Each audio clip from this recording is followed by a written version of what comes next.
If you've watched the channels Alpha Entertainment Worldwide, you know I and Josiah are big fans of keeping the brand split. But the thing is, WWE just have this tick, this thing they can't break themselves of, which is putting everything back together. Like, why put the shows separately if you just can't resist the idea of blending Raw and SmackDown? I mean, within what, a 3-week period, they introduce the World Heavyweight Championship. It'll be wherever Roman isn't. And then 2 or 3 weeks later, they say, hey, never mind, both shows can compete. Well, after the Open, I am going to book the World Heavyweight Championship with just Raw wrestlers. Because to me, if Roman, which he was, is SmackDown exclusive, then his Universal Championship is SmackDown's, world title, Raw's. Let's figure it out how to do the world title with just Raw wrestlers.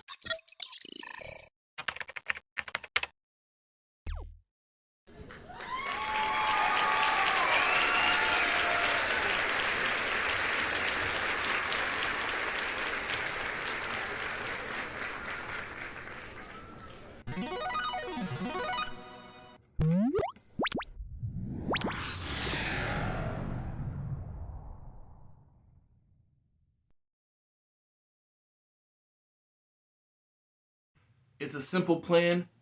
It's a go-to formula. If you say Raw wrestlers on Raw, this championship is Raw's, SmackDown wrestlers are SmackDown's, and this title is SmackDown's, stick to it. But the thing is, I have one reason why this channel exists, so I have to stick to that myself, and that is to sell Everlasting Survivors, Volume 1, all day long. This is the A cover by Jeff Hicks. This is the B cover by Nick Crook.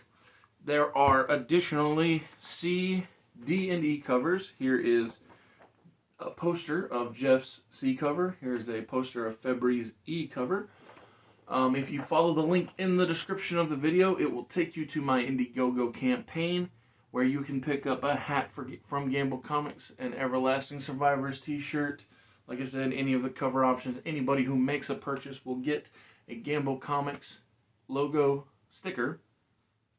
So thank you for coming, and like I said, follow that link in the description to get yourself one of my 68-page graphic novel.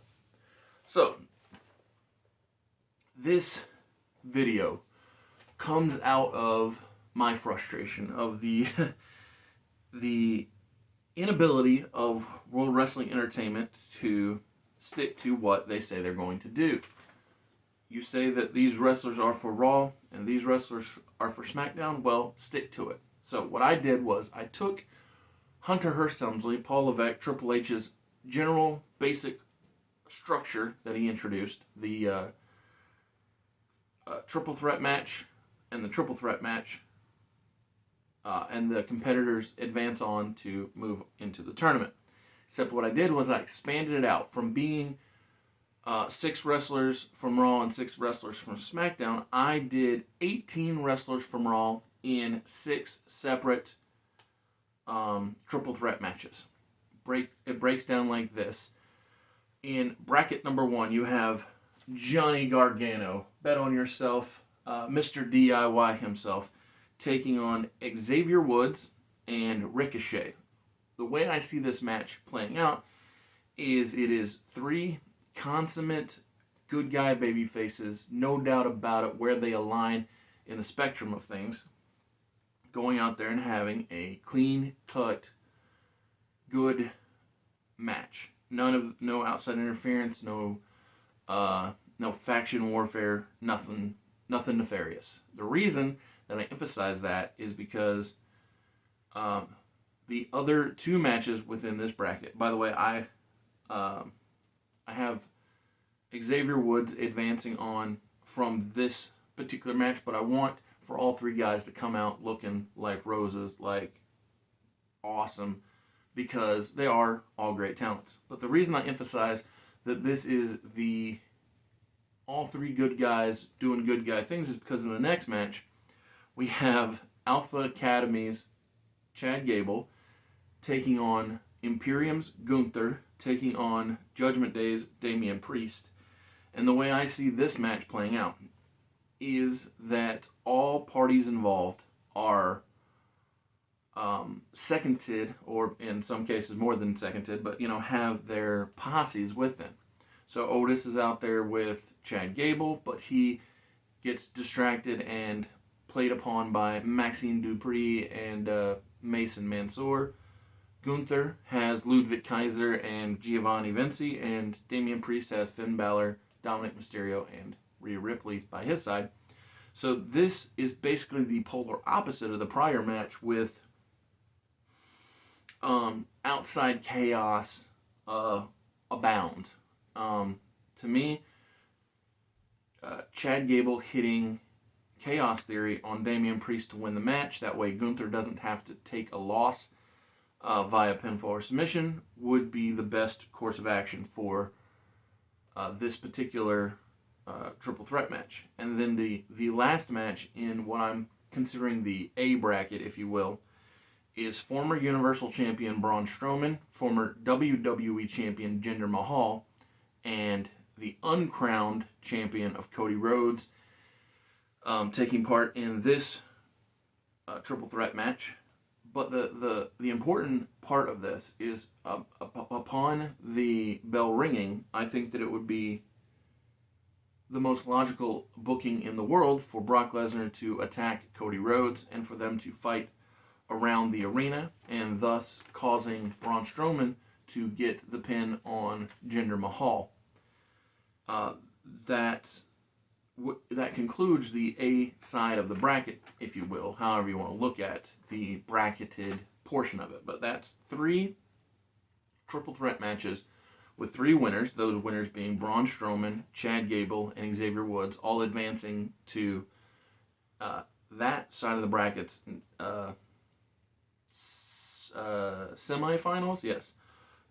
And that will be talked about after I go over the B bracket. And on the B side of the bracket, we have Kevin Owens taking on Matt Riddle and Drew McIntyre. And so in this, 2 out of 3 guys are former World Heavyweight Champions in Kevin Owens and Drew McIntyre.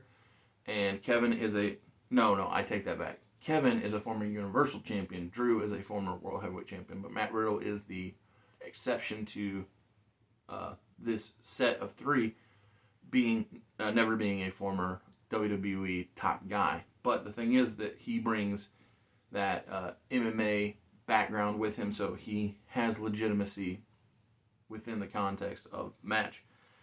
And I think that it would be smart to have KO to go over here.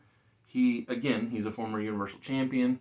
He's had multiple shots at Roman, and I just think that would be good. And if the rumors are true that Drew McIntyre is on his way out, then he can be the one to take the fall.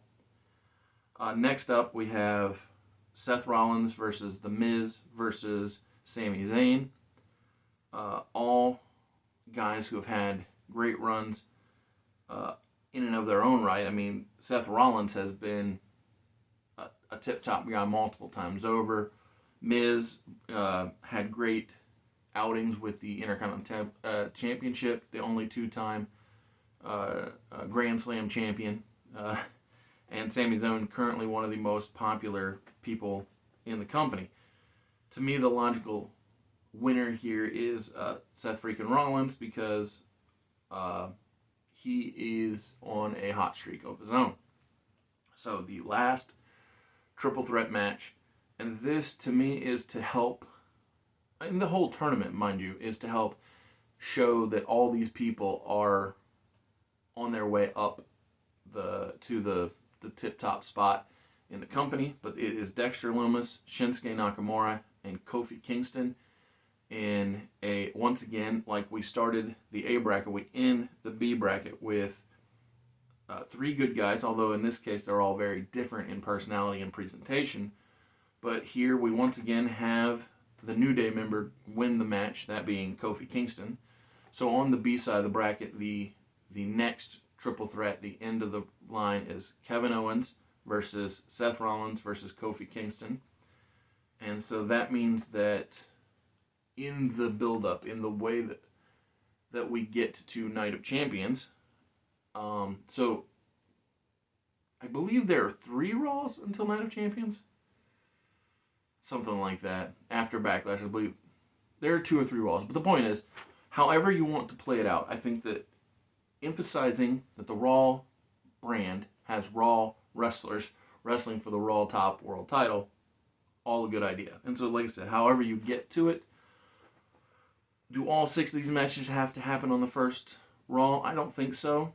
But I would rather have Raw wrestlers wrestling on SmackDown for the Raw title, if need be, than I would SmackDown wrestlers ending up in the finals of the tournament. If that's the way you got to play it out, so be it.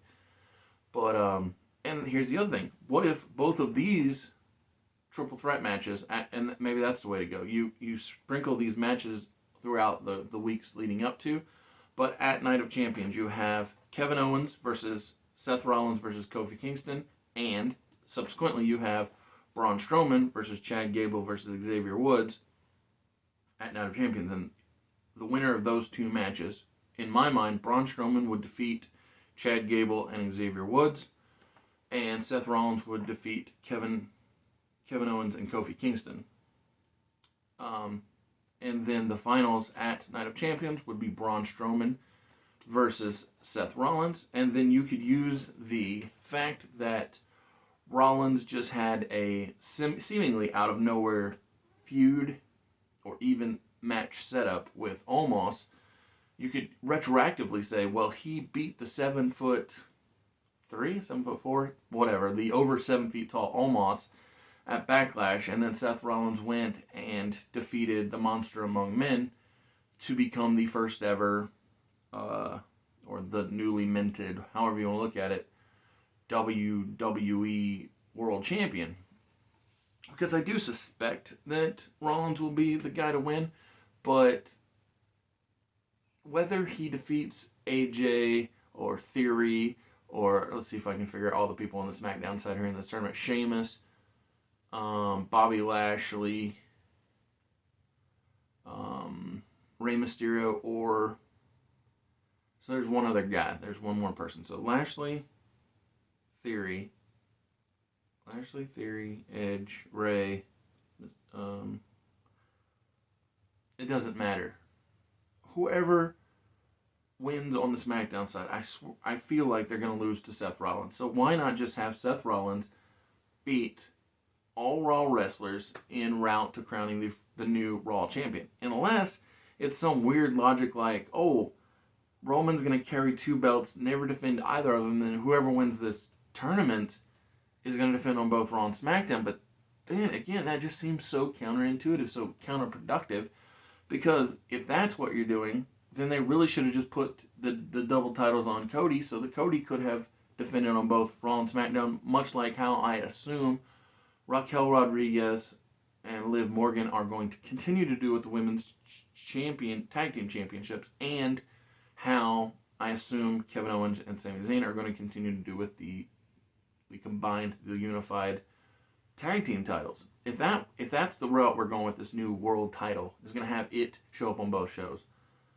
then at this point they should have just had Cody win the titles at WrestleMania, and then subsequently, and here's a off the wall thing, if you're going to have all your top titles, right, any world championship, if that's where you're going to go about it, right, so the top titles are defended on both Raw and SmackDown, but then the United States Intercontinental, although Intercontinental is kind of like synonymously interchangeable with World, so whatever.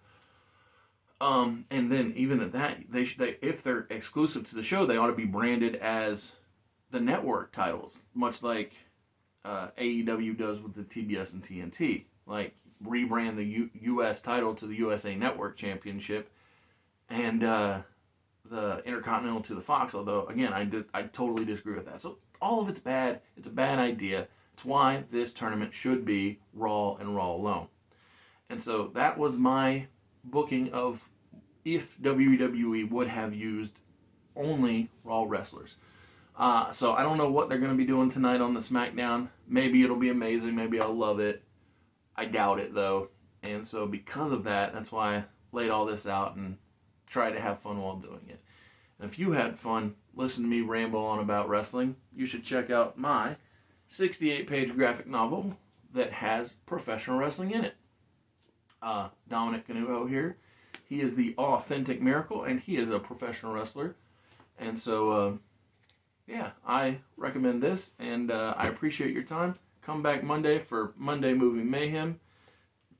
And, yeah, see you next Friday. Enjoy.